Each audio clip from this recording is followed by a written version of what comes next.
What is up, everyone? I hope you're doing fantastically well today. This is Raphael Garcia here for episode number 74 of the Let's Talk Wrestling podcast. Today is Saturday, October 24th, and happy UFC 254 day. We're getting Khabib Nurmagomedov versus Justin Gaethje in a few hours. I will be looking forward to watching that. But before I do that, today we're talking about pro wrestling, and as always, I want to take some time to thank you for listening to us and subscribing and supporting our work. You can always catch everything we do over at MMAratings.net on the World Wide Web. If you also go to Instagram and Twitter and search for MMA Ratings Net, you'll catch all of our social media content there. I can be found across those platforms at rgarcia_sports. And all of our podcast content can be found on YouTube, Anchor, Spotify, Google Podcasts, and Apple iTunes. That includes this weekly show and the MMA Ratings podcast, which is every Tuesday night. And yeah, please be sure to like, share, and subscribe everything that we do. We will be talking about a couple of different topics today. We're going into AEW Dynamite, as always, talking about some of the stuff from that show on what day was that? Wednesday. All of my days seem smushed together. We're 7 months into pandemic quarantine, and I have no idea what day is which. So yes, that show's on Wednesday. We'll be talking a little bit about Monday Night Raw, SmackDown, NXT, and also previewing Hell in a Cell and Halloween Havoc, since that is next week as well. But again, thank you for taking the time to listen to this show. Let's go ahead and jump right in, starting with AEW Dynamite from this week. And I just want to start right off with the Jericho and MJF segment. I think people are being a little bit ridiculous talking about this and being mad about that 5 minute show tune that they sung. I thought it was funny. Wrestling is not just about putting on instant classics. It's not about that. It's not about star ratings. It's not about who gets over, or well, it is about who gets over, but it's not about who has the best Hurricane Rana, who has the best super kick, et cetera, et cetera. No, it's not about the PWI 500, PWI 100. It is about entertaining people, getting them to watch week after week, getting them to getting them to give up their money when these shows are traveling again. It is about entertainment. This is a portion of entertainment. It is a 180, 120-minute show every Wednesday, 2-hour show, and they took 5 minutes to do this. That show tune segment isn't going to turn anyone away. It's not. Is it going to turn people into the show? Maybe. I mean, the people who watch are going to be the people who watch. I don't think they're going to siphon off anyone from NXT because of this dance segment. But that's not the point of it, in my opinion. AEW does a better job at entertaining people outside of the ring than WWE does. WWE segments are usually a little bit overproduced, a little bit ridiculous. We had the Law and Otis segment this past Friday on SmackDown, which was hilarious to me. But usually that's not par for the course when they produce these out of the ring segments. AEW does pretty good with them. They could get a little bit cheesy at times, but this one was okay. And it's just another way to show these two guys as being douchebags trying to get over on each other, one helping us wonder when that big turn is going to come, if it's going to come. So we shouldn't be upset with this. And I feel like the social media space, when it comes to professional wrestling, makes shit unenjoyable. A lot of the voices on that platform and in those channels, they can ruin a wet dream if they wanted to. But this segment shouldn't be belittled, it shouldn't be denigrated, it shouldn't be talked about in such a negative way, in my opinion. They were just doing something different. Let them have fun. I enjoyed it. I mean, it was okay. It's par for the course for me when it comes to AEW. Some of the shit could be a little bit cheesy, in my opinion, which is why I don't consistently watch each week. But that doesn't make it bad. So that's kind of just let this ride. Now I will say there is a large contingent of people that complain about everything WWE does. So the argument about, well, if WWE did this, people would shit on it, there is a little bit behind that. And I get it. The reason why there are such a large contingent of people who do that is because it's the WWE's fault. They've consistently put out shit content and expect people to eat it up and watch it. And people are no longer about that life. They don't care about it anymore. They'll turn away from it. And it's unfortunate that that's the case, but you cannot blame anyone but WWE for that. So when they do something great, people complain about it, people shit on it just because it's WWE. When they do something bad, people amplify it because it's WWE. When other promotions do shit that is just like, why are you doing this? Yes, there are going to be people who praise it just because it's not WWE. And I hate to say that, but it's the truth. And it's unfortunate. But again, like I said, AEW, WWE brought that shit on themselves because their content is shit more often than not. And people are tired of watching that. In regards to Jericho and MJF, this was an okay segment, and people should not be up in arms about this. Just let them have their fun, and let's keep watching to see when these guys do turn on each other because it's coming at some point. Don't know when, but it's actually coming. So I also want to talk about the heavyweight title eliminator, the heavyweight eliminator tournament, and who is heading over to the second round, which is next week. Next week we're getting Kenny Omega, who defeated Sonny Kiss. We'll talk about that in a second. And Pentagon. Pentagon actually lost to Rey Fenix, but Rey Fenix is injured, so Pentagon has taken his place. Hangman Page is facing off against Wardlow. Page defeated Colt Cabana, who should have never been in this tournament. Wardlow defeated Jungle Boy. Now, I thought Jungle Boy was going to win, and I want to talk about why. I wrote about this for the Daily DDT this week, and I wanted to highlight this during today's show. So what I expected to happen, now I know a lot of people are complaining about this tournament being, you can pretty much see where the booking is heading, and it is much more so now that you can see where the booking is heading, almost more so. What I thought was going to happen, however, was Adam Page. I thought that Jungle Boy was going to defeat Wardlow, setting up a match next week with Adam Page and Jungle Boy. I figured that the Young Bucks are going to cost Adam Page's match to get him back for him costing them their match a few weeks ago, their opportunity to get into the AEW tag team title match for, was that All Out? Adam Page cost them their match. I think they're still going to get him back for that in this tournament next week. But what I expected to happen was Adam Page and Jungle Boy be slated against each other for this week, setting up Page losing because of the Bucks. Now, we know Kenny Omega is getting to the finals. He smashed Sonny Kiss in 26 seconds on Wednesday, and I know some people are up in arms about that. I did not think that that was a squash, not in any way, shape, or form. I believe that had Joey Janela not been pulled out of that match because of what's the word, exposure to someone who has coronavirus, had Joey Janela still been in that match on Wednesday, I think he would have got the same treatment.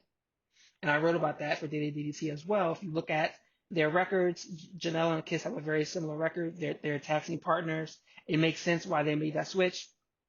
But I think it's too soon to call it a burial of Sonny Kiss. I think it's just way too soon. As I wrote about, this is not Kofi Kingston versus Brock Lesnar. WWE did something totally different there that they totally ignored. They act like it never happened. So that is a totally different scenario than what we saw with Sonny Kiss. I think it's a little bit different. I think we need to pump our horses just a little bit. So next week we have Omega and Pentagon. Everyone wanted to see Omega and Rey Fenix. I get it. They would have probably put on a match of the year candidate. It would have been bananas. But we know Omega is winning. Same deal here. This is a rematch from AEW All In. Was that 2 years ago? May have been 2 years ago, maybe a year ago. I don't, man, all my dates are kind of like smooshed in together. But again, we know Omega is winning. He is being booked as the cleaner once again and the best bout machine kind of mixed into one, and I'm okay with that. I'm here for it. Let this man shine, but he's going to get the win and he's going to move on to the main event. I do not think, or move on to the finals. I do not think we're getting Page Omega yet. I just don't. I'm pumping the brakes on that. I know a lot of people want to jump to that solution, and AEW does do some things sometimes where they give us the hook of the feud a little bit too soon. I think they did that with Cody and MJF. I think they're doing that here, if that is the case. But let's see what happens, because this this is a feud that could last a year between these two. This is a feud that could last months. The same way I felt like the MJF Cody situation should have been stretched out as long as possible. This here should be stretched out as well too, because I don't think we should get it just so soon. We also have the Young Bucks, who are the number one contenders to FTR. Okay, I'm shrugging to that. FTR, they are who they are. I haven't been so impressed with their AEW run. You know, the Young Bucks are fantastic at everything that they do. They're not my favorite tag team, but they're up there. This should be good. You know, that's really all I'm going to say about that. They're strapping the Rocket to Britt Baker, which I understand. You know, she's back. She can move. She can wrestle a little bit more. I mean, she's going to be a great champion, a great character champion. Um, she's not going to be able to put on the types of matches that some of the other ladies can, a few on the AEW roster, but she's going to be a character that gets people caring about that division and caring about that division in a different way than the where are the women on the show. This is a 2-hour show, one women's match. We're going to be talking about WWE's women's division in a little bit of a different sense, but this is a problem that AEW has that they have to fix. I think getting the belt onto Britt Baker helps fix that because it gets people more interested. I think it will get people more interested into that division. Now, that also, it goes without saying they have to have other feuds mixed into the division as well, so you can be building people up. They can't do this like WWE was doing the women's division a few weeks back or a few months ago, where it was just the title picture and no one else was on the show. So it'll be interesting to see how they build this up, because they do need to do something about this women's division. And I think that Britt Baker can help really change that. So we're going to jump over to WWE content for the week, and I got a couple of different things to talk about here. We're going to preview Hell in a Cell and Halloween Havoc in a second, but I wanted to first talk about Raw, SmackDown, and NXT. And it's amazing, not amazing, I don't know if that's the right word to say, but NXT and SmackDown are light years ahead of Raw every single week, and it's getting more and more apparent, easier to spot.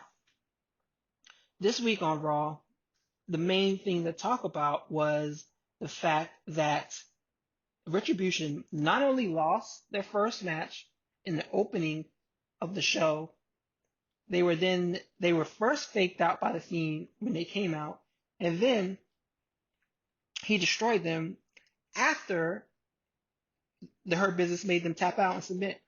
So you have this big stable that's been being built up all summer. They get to their first match, and this is how it goes down. I immediately felt bad for Ali because we know, like, he's someone that people have been behind for an extended period of time. They've been behind him, been behind him, been behind him. And this is the result that he sees in his first big match, a loss. Now, granted, he did not get smashed by the Fiend. He escaped before Dominic Dijakovic took the L for him. So I should be concerned. People should be concerned about this. Let's see what that looks like in the next few weeks. They did cut a promo after the show, but it's all about what happens in the ring for the most part. And this did not look good for their first big match. Then we got what else from?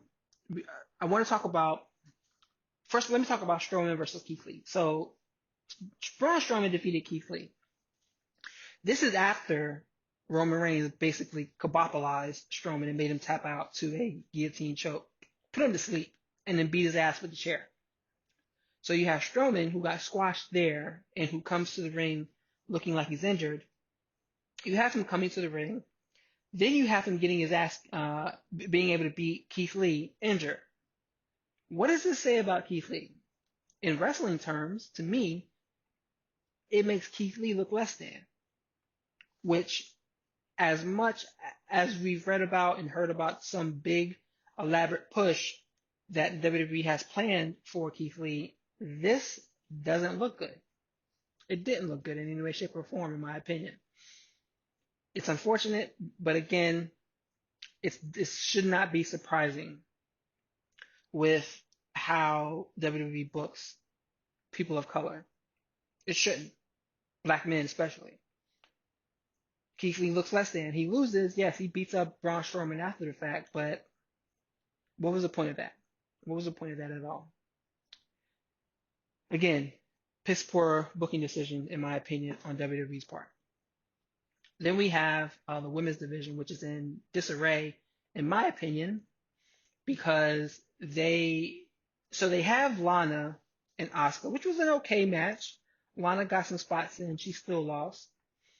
But you would then have the tag team champions, Shayna Baszler and Nia Jax, attack Asuka. Not like it's like almost as if they don't care about their titles. They're still focusing on Asuka. Why does she have to be in the tag team title picture too as well? Then you have the Riot Squad. You have Mandy Rose and Dana Brooke. You have Nia Jax and Shayna Baszler. And then you have Peyton Royce teamed with Lacey Evans. Now, Peyton Royce was just removed from a tag team with Billie Kay. And you thought she was going to get a singles push. But no, we put her in a tag team with Lacey Evans. Doesn't make any sense. In my opinion, I was like, you should move Peyton. Peyton should have been moved back to NXT during the draft so she can have had a little bit of, she could have been a main event player there. But now you have her in a team that seems like they're going to feud, just like Shayna and Nia Jax, when you just took her from a team. And then you moved Billie Kay.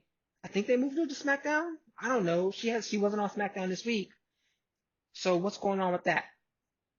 Like, it just doesn't make any sense. And that is the trend with Monday Night Raw each week, is that this shit just doesn't make any sense. And what sucks about this is that according to FIFO Select, hop over there and subscribe, $5 a month. What we saw here, this show was planned in advance. There were no rewrites. I've been talking about this on this show and previous shows about how WWE's rewrites on Raw are ridiculous. This show didn't have any rewrites, and it was still this bad. Same with last week's show. So what are we doing here?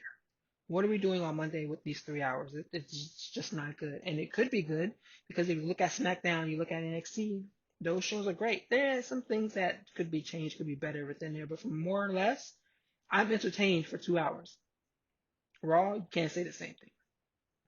Over on SmackDown this week, you got the hint of the Daniel Bryan and Kevin Owens tag team. I'll be here for that. I hope that it wouldn't end up with them two fighting each other, but if they're going to go there, like, just give us the feud straight out. But a Daniel Bryan, Kevin Owens tag team, yeah, sign me up for that. Bianca Belair, she's like this woman is fantastic. By this time next year, she needs to have been champion. At least once. Do I believe it'll happen? I don't know. Should it happen? Yes.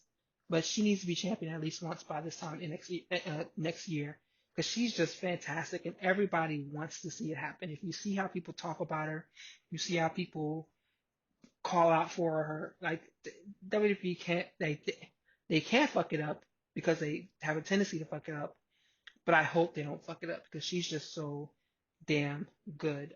Seth Rollins and Buddy Murphy, they tore it up as you would expect. Rollins got the win, and they're continuing the Rey Mysterio family angle, changing it up a little bit with Murphy not being a heel and Aaliyah leaning on Murphy with, in spite of the dad and the brother. So let's see where that goes. I don't really care for it. If it gets me Another good Rollins versus Murphy match. Give them time, 20 minutes, make it fun on a pay-per-view where they can really go. I'm okay with that. I don't want to see this match any more than that. Twice, I'm okay with. Don't do it anymore. NXT this week was just stacked with a great show, like from start to finish. You had, I mean, I'm going to talk about Kushida in a second, but Ember Moon picking up a big win. You had the Casey Catanzaro Xia Li situation. Timothy Thatcher stretching the fuck out of Anthony Dream. I'm here for that. Legado del Fantasma defeating Isaiah Swerve Scott, Ashanti Adonis, Jake Atlas. Another fantastic match. Go back and watch that. Everrise defeating Drake Maverick and Killian Dane. That was good. Even though Maverick and Killian Dane lost via disqualification, that was good. Go back and watch it. It was a good development in that story. Bronson Reed versus Austin Theory. Bronson Reed defeats Austin Theory twice. Theory quits. All of this stuff is development. Ember Moon and Jessica Mea's match was good too because now we're getting Dakota Kai and Ember Moon. All of this stuff that makes me want to watch each week. Kushida, Velveteen Dream and Tommaso Ciampa had a three-way match. Kushida gets the win. They're not 50-50 booking anybody. This then allows Dream and Ciampa to go do their thing and Kushida to keep going in another direction. I think Kushida is the next challenger for the NXT North American title. I would love to see him and Finn have a series of matches, but we don't know when Finn's coming back from his broken jaw. They're taking it week to week, but let's see that happen. Kushida needs to take the belt off of either him or if Damian Priest wins at Halloween Havoc, he needs to be the one to take the belt off of Damian Priest, but I don't think Damian Priest is going to win. I'm going to talk about that in a second as well, too. But this show is just so fucking good. The Pat McAfee stuff, I get why people are mad about it.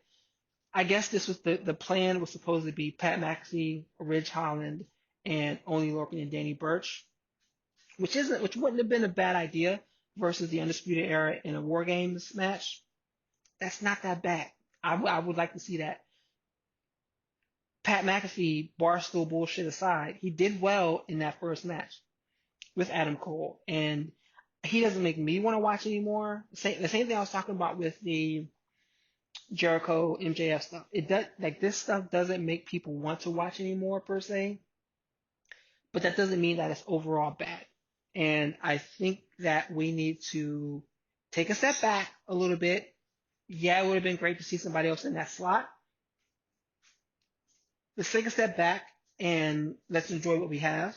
Because I don't think this is going to be all bad. I don't think it's going to be all bad. I think we're going to get one good match out of it. The segments might suck because Pat McAfee, is questionable. I question anyone who has anything to do with Barstool. Sorry, but let's see how that plays out in the end. But overall, SmackDown, NXT should be they should be appointment viewing for wrestling fans each week because the shows have been good. Now let's flip over to our two pay-per-views coming up this week. First one tomorrow, then the other one on Wednesday. And up first we have Hell in a Cell Sunday. And as always, I'm only going to talk. I usually stick to talking about the matches that matter to me. Otis versus The Miz. They're taking that Money in the Bank briefcase off of Otis, which I am a fan of. Get that belt. Get that shit the fuck off of him because he sucks. The Miz isn't that much better. I don't see The Miz as a real threat to either McIntyre or Roman, but he can get there more so than Otis. There's no way they're going to have Otis even in the ring with either one of those two guys. So The Miz, I can go with. I expect him to win. Hardy versus Elias. I'm hoping Elias wins just because I want to see something from this guy. He's good. Elias is a good wrestler. He's a good character. He's a good performer. I want to see more from him. Let's see what that looks like in the future as well. Let's see. Then we have the three matches I care about. I'm going to start with McIntyre versus Orton. This is the one I care about the least. At this point, Orton has to win, right? How many times has he lost to McIntyre? 4 now. He's lost to Keith Lee. Like at this point, he has to win, right, to make it worth something. I think I read on Fightful a couple weeks back that this feud is supposed to go through Survivor Series. Orton has to win one, right? I would like he has to win one. I don't want to see it happen. I want to see Drew McIntyre doing something else. But at some point in time, Orton has to win one to make it relevant, and I think this is going to be it. Don't want to see it happen, but it's not going to be the main event. But let's see what happens there. What I think should be the main event, but I don't think it will be Sasha Banks versus Bayley here. I'm not sure where this is going to go. I think Banks loses, and I think that that's stupid as fuck. But I think she loses. I just don't think that they don't want to put the strap on her long term because she has so much opportunity in front of her to do other things. She's such a star. Her name is bigger than that belt, and I think that that's going to keep them from putting her in the main event slot. I hate to say it like that, but I think that is even with the Mandalorian coming out a couple days later, which she's in, even with like so many opportunities that's going to come strictly from that. I don't think it's going to happen. And it's going to suck. People are going to be pissed. I'm going to be pissed. I just don't think it's going to happen. I don't think they're putting that belt on her, and I think it's bullshit. She's a star. She should have that belt. She should have her own year-long reign, but I don't think it's going to happen. And I don't think it's going to happen yet. I wish they would have saved this match, drafted her to another show, saved this match for next year, have her win the Royal Rumble. Now, here's the thing I was thinking about, though. If she does win, I think Bayley is going to win the Royal Rumble and then challenge her for that title back at WrestleMania. I like it the other way around, with Banks losing here, going to another show, doing her thing there. They also want to, I think they want to keep her. I think they should keep her away from Bianca Belair for now. But you draft her to another show, have her win the Rumble, and then challenge Bayley. I think that that's a good way to do that. But let's see. Let's see what happens here. I think she's losing on Sunday, and people are going to be fucking ready to burn the house down. Then we get Roman versus Jey Uso, and there's a key stipulation here. This is an I Quit match in the cage. If Jey loses, him and his brother have to fall in line to the tribal chief, Roman Reigns, and we're going to get that Samoan SWAT team one way or another. This is how we get there. And as these angles usually go, yeah, the face team that has to fall in line slowly becomes, they slowly turn to be full heels. I think that's what's going to happen here. I think, and it should be a good one. That's going to be a hell of a stable. It's going to be a hell of a group. And, phew, boy, I can't wait for that. I can't wait for that. With Paul Heyman behind him too, the Samoan SWAT team. Whew, boy, I can't wait. I can't wait. Halloween Havoc. I don't really care about the Cameron Grimes Dexter Lumis match. I'm a fan of Cameron Grimes. He has turned me around on him the same way Shotzi Blackheart did, as well. So I expect him to get the win because I do think they want to kind of elevate him as a heel. Rhea Ripley versus Raquel Gonzalez. This match I'm looking forward to because these ladies are going to beat the fuck out of each other, and it's going to be amazing. You have Rhea Ripley, who they need to do like a tail of the tape for this. You have Rhea Ripley, you have who's like 5'10", 5'9", she might be like 5'10", going up against Raquel Gonzalez, who's 6'1". This is going to be a hoss battle, and I'm here for it. These two motherfuckers are going to beat the shit out of each other, and I'm like, thank God we're finally getting it, because that right there, that match might steal the night. I think it's also time to strap up Candice LeRae and Johnny Gargano. They both lost last pay-per-view, and now they have this match here. And looking at it, I think that it's time to strap them both up. Io, I believe, is going to be called up to the main roster sooner rather than later. The Gargano Priest one is the one I think that's a little bit harder to see Gargano winning, just because Priest has been doing so well as a champion. So I find it hard that they're going to take the belt off of him. But it's time to strap Gargano and LeRae up. They've been killing it in this heel husband and wife gimmick. I've been enjoying their performances. Put the belts on them and let's have some fucking fun, because I think it's going to be a good time starting on Wednesday. So yeah, that's where I am, folks. Episode 74 of Let's Talk Wrestling podcast. We talked about a lot here. I talked about a lot here. I thank you all for checking us out, for listening to this show. There's a lot of good wrestling going on. Please be sure to like, subscribe, share, because I'll be talking about it here It's just watch as much as you can. Stay out of the hate when it comes to wrestling Twitter and just enjoy it. You can catch me at rgarcia_sports. You can catch all of our content across podcasting platforms, YouTube, Anchor, Spotify, Apple iTunes, Google Podcasts, all that MMA ratings. And as always, hop over to MMAratings.net to catch all of our flagship content there. It is Saturday, October 24th. It's episode 74. My name is Raphael Garcia. Everyone have a safe and enjoyable weekend. See you guys next week.